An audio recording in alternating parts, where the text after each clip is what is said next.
in French and in English perhaps. On va vous présenter la méthode, la méthodologie, la mise en place d'un projet de recherche qui s'appelle Ville en transition Movida et qui nous amène à envisager l'action politique dans le cadre d'une recherche-action autour des comportements éco-citoyens de consommation durable. C'est un programme qui est financé par le ministère de l'Environnement et de l'Écologie. Et le but de ce programme est de donner des informations, des préconisations aux pouvoirs publics pour que les pouvoirs publics accompagnent éventuellement les changements, accompagnent la nécessaire transition socio-écologique. Okay. Donc le programme de recherche a cette problématique-là, cette question-là, se pose cette question-là, et travaille avec un terrain très identifié qui est un quartier de Dijon, un quartier populaire. Ce quartier, c'est le quartier de la Fontaine-Douche, qui est un quartier avec de l'habitat social, des immeubles collectifs, mais aussi avec des espaces verts, et donc avec une structure territoriale originale. De l'habitat social, donc des problèmes qui sont liés à l'habitat social, liés aux différences socio-culturelles, mais également des perspectives de développement et des espaces verts qui peuvent être utilisés, donc avec des possibilités. Donc le projet regroupe 4 laboratoires, c'est une recherche interdisciplinaire. 4 laboratoires, 10 chercheurs, des ingénieurs de recherche, des étudiants, avec 4 axes. Le premier, sur la mobilité, sont des géographes qui travaillent dessus. Le second, sur le sport, les loisirs, c'est plutôt des psychosociologues, une approche psychosociologique. Sur la consommation, des économistes. Et évidemment, sur le 4e point qui nous intéresse ici, qui est le cœur de notre présentation, des chercheurs, c'est-à-dire Cyril et moi, en sciences de l'information et de la communication. Voilà. La thématique générale du projet, comment accompagner Research Problem, comment accompagner les populations dans le cadre de la transition écologique.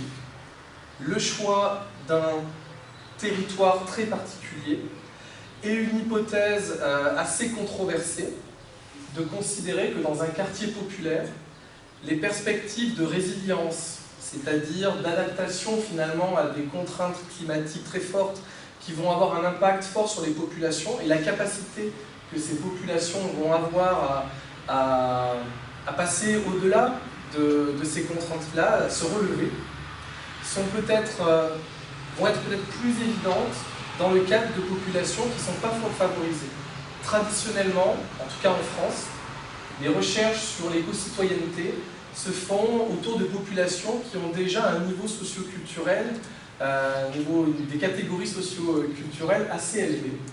Parce qu'on va considérer qu'avant de s'intéresser à l'écologie, on va d'abord s'intéresser à la sécurité, ensuite à notre qualité de vie directe, à l'aspect économique de notre situation, et peut-être à la fin aux questions environnementales.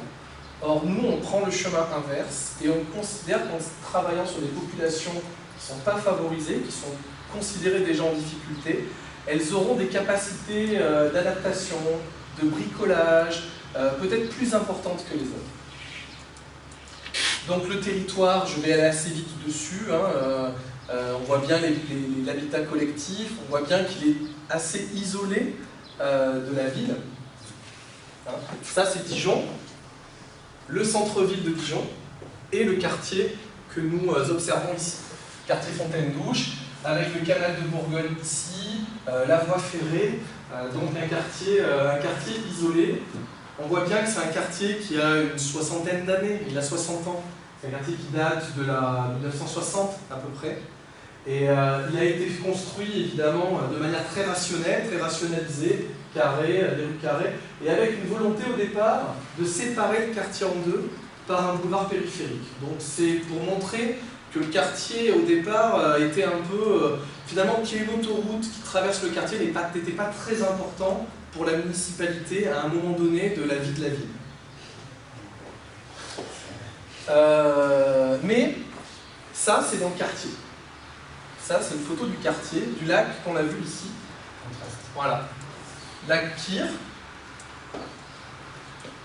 Et ici, donc des possibilités intéressantes de bien-être, de vivre ensemble. D'ailleurs, les habitants du quartier savent que ça existe, évidemment, mais peu de Dijonnais considèrent que ces espaces font partie du quartier Fontaine-Bouche. C'est assez amusant. Donc je passe rapidement ces éléments-là. Hop, hop, hop, la délimitation du quartier. Pour arriver sur la dimension espace public. Comment la communication, en tout cas les dispositifs de communication partagés comme les réseaux sociaux, Facebook, les communautés virtuelles, est-ce que ces éléments-là, ces dispositifs-là pourraient être utilisés pour mobiliser les habitants du quartier autour des bonnes pratiques? De différentes manières, évidemment. Elles pourraient servir à sensibiliser, à informer. Elles pourraient servir à échanger des connaissances, des bonnes pratiques. Et elles pourraient également permettre de coordonner l'action. Et là, on est bien sur les deux aspects que l'on a déjà observés ce matin, c'est-à-dire les dispositifs de communication comme élément du débat, instrument de débat public, avec toutes les théories habermasiennes, d'Habermas qui vont avec, et de l'autre côté, l'aspect coordonner l'action, comme on pourrait coordonner l'action des militants, par exemple au PS. C'est des choses qui sont très connues aujourd'hui dans le marketing et dans le management, ces éléments-là. On pourrait dire qu'on ne fait qu'appliquer des outils et méthodes qui sont déjà appliqués depuis très longtemps dans le marketing. En particulier, l'échange de compétences et de connaissances. C'est ni plus ni moins que du Knowledge Management Theory, ici. On est dans une politique, dans une Knowledge Management Policy. C'est très très proche de, par exemple, ce qu'on voit aujourd'hui dans les entreprises et dans les intranets 2.0. Et là, évidemment, les groupware, par exemple, peuvent être un modèle de coordination de l'action. Alors, comment, évidemment, la question se pose de la participation? On est dans une recherche-action, on se pose la question de la pertinence d'un outil de ce type-là pour faire changer les comportements. Mais se pose la question de la participation. Ce sont des outils qui sont censés, qui devraient être participatifs. Mais qui garantit la participation? Est-ce que les gens vont participer? Évidemment, c'est toujours le même problème qu'on retrouve dans la démocratie locale, qu'on retrouve dans la démocratie participative, la question de la participation, auquel nous, on n'a pas de réponse. Il y a des théories qui apportent aujourd'hui de la réponse, des réponses. Par exemple, la communication engageante, qui est une méthode psychosociologique qui se base sur les théories de l'engagement pour faire en sorte que, après un acte public en faveur de l'environnement, c'est censé encourager les individus à avoir des attitudes pro-environnementales. Ça, c'est une posture qu'on ne va pas observer tout de suite. Mais voilà comment on se pose la question pour nous. Et pour comprendre finalement si nos outils, si ces outils 2.0 pourraient être utiles. Déjà, on va essayer de comprendre l'environnement médiatique des habitants, l'environnement qui existe déjà. Les journaux, les médias locaux, avec quoi ils s'informent, avec quoi ils communiquent. Est-ce qu'ils ont des pratiques 2.0? Ici, ce que on veut se questionner sur la logique de l'accès, les capacités d'accès des habitants vers ces nouvelles technologies-là. Ce sont des populations qui ne sont pas forcément très favorisées. Est-ce que le taux d'équipement en informatique est important? Est-ce que le nombre de connexions ADSL est important? Est-ce que le taux d'équipement en téléphone mobile est important également? Voilà. Quelles sont leurs compétences? C'est la culture numérique. Est-ce qu'ils ont l'habitude d'utiliser les outils, même s'ils sont abonnés? Est-ce qu'ils ont l'habitude d'utiliser MSN, Facebook ou autre? Quelles sont leurs pratiques? Et ensuite, quel type de dispositif on pourrait construire?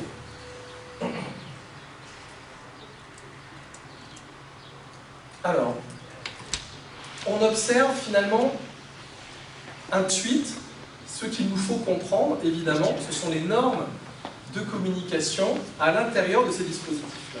On parle beaucoup de communautés virtuelles, digital communities, electronic communities, virtual communities, mais quelles sont les normes de ces communautés? En quoi ce sont des communautés ou simplement des groupes existants? C'est déjà un problème pas forcément évident. Notre approche théorique, notre postulat, c'est que la théorie du don de Marcel Mauss, la théorie de l'espace public assez classique, on a tourné autour, on en a parlé durant une bonne partie de la matinée, et aussi les communications stratégiques sont trois éléments qui nous permettent de comprendre, en tout cas d'encadrer cette réflexion-là. On peut voir par exemple que la plupart du temps, on est dans cette dimension-là.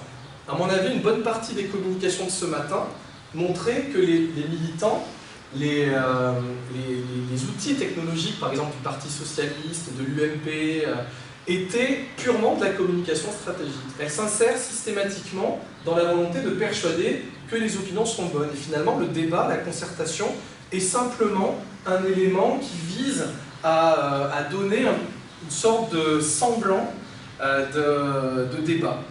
Et se pose la question évidemment de qui parle, si à chaque fois qu'on a un débat. Et c'est pour ça qu'on a vu ce matin que la parole amateur, la parole profane, celle qui vient des pages Facebook de fans, des groupes Facebook, qui ne sont pas reliés directement à un parti ou à une institution, sont beaucoup plus crédibles pour les usagers, parce que le débat public est censé y être beaucoup plus libre. Ça n'empêche pas qu'il peut y avoir des stratégies de communication qui utilisent, évidemment, ces groupes également. Donc, on a ce qu'on appelle, ce que nous on a appelé une injonction participative. On a une espèce d'idéologie de la participation, un discours d'accompagnement, les pouvoirs publics, les associations, les spécialistes d'Internet disent qu'il faut participer. Et c'est pas neutre évidemment, c'est des éléments qui sont importants et avec lesquels on peut être en rejet à un moment donné. Et cette injonction participative, ce discours d'accompagnement qui pousse à participer, mais qui ne marche pas, on l'identifie, nous, sur nos projets liés à l'éco-citoyenneté, à l'écologie, au niveau de deux aspects.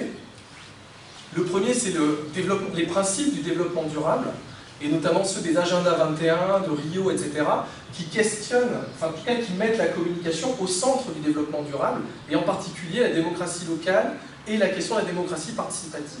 Pas de développement durable sans participation. Ça, c'est la première injonction.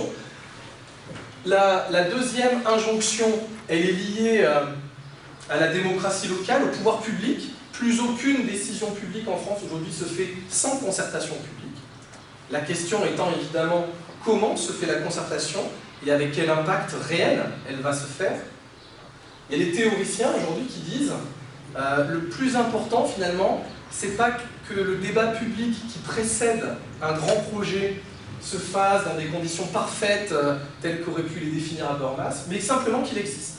Et que le dispositif même de concertation en existant a un impact sur la décision. Alors après, comment mesurer cet impact? Ça, c'est un autre problème. Et la dernière injonction participative, elle est technologique. C'est l'idéologie d'Internet, ou les imaginaires d'Internet. On nous dit depuis Pekka Immonen et la culture hackers, que Internet, l'idéologie d'Internet, la culture d'Internet, c'est la participation et la reconnaissance par des pairs. Et la participation dans une sorte de démocratie électronique, enfin, c'est pas nouveau. Marshall McLuhan en parlait dans les années 60, c'est quelque chose de très ancien et propre à la culture numérique, mais qui travaille encore ces médias-là. Il suffit de dire qu'un dispositif est 2.0 pour considérer que la participation existe dans ce dispositif-là. Donc cet imaginaire, évidemment, tout ça est très complexe, c'est un ensemble de discours d'accompagnement, et c'est beaucoup plus complexe que 3 points comme ça dans un slide, mais c'est, nous semble, 3 éléments qui travaillent notre sujet. Alors évidemment, quelle méthodologie on emploie pour observer les outils de participation peut-être qui existent dans le quartier, à la fois technologiques et non technologiques, et quelle méthodologie on emploie pour proposer des solutions et les tester, les expérimenter, puisqu'on se trouve bien dans une démarche de recherche-action. Et là, je vais laisser Cyril poursuivre avec la dimension méthodologique du projet sur l'axe 15.